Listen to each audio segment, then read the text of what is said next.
ہر سوال کا جواب دینا یہ ضروری نہیں ہے، لیکن بغیر علم کے دیا گیا جواب انسان کو اللہ کی بارگاہ میں جواب دے ضرور بنا سکتا ہے۔ ارشاد باری تعالیٰ ہے وَلَا تَقْفُ مَا لَيْسَ لَكَ بِهِ عِلْم، کہ جس چیز کا آپ کو علم نہیں اس کے پیچھے مت پڑو۔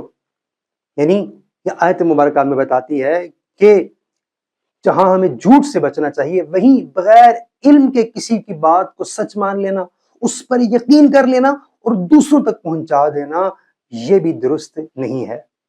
افسوس، آج ہم دین، حلال، حرام کے بارے میں فوراً رائے تو دے دیتے ہیں، مگر تحقیق اور علم کی زحمت گوارا نہیں کرتے۔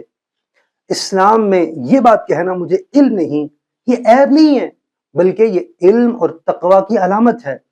حضرت عبداللہ بن مسعود رضی اللہ تعالیٰ عنہ فرمایا کرتے تھے کہ جو شخص کسی بات کو نہ جانتا ہو اس کو چاہیے کہ یوں کہے کہ اللہ ہی بہتر جانتا ہے۔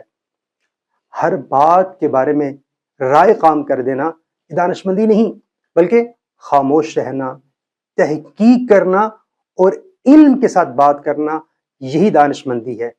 کیوں؟ اللہ کی بارگاہ میں وہ معتبر نہیں کہ جو بہت زیادہ بولتا ہو، بلکہ وہ معتبر ہے کہ جو علم اور حق کے ساتھ بولتا ہو۔ فلا يتدبرون القرآن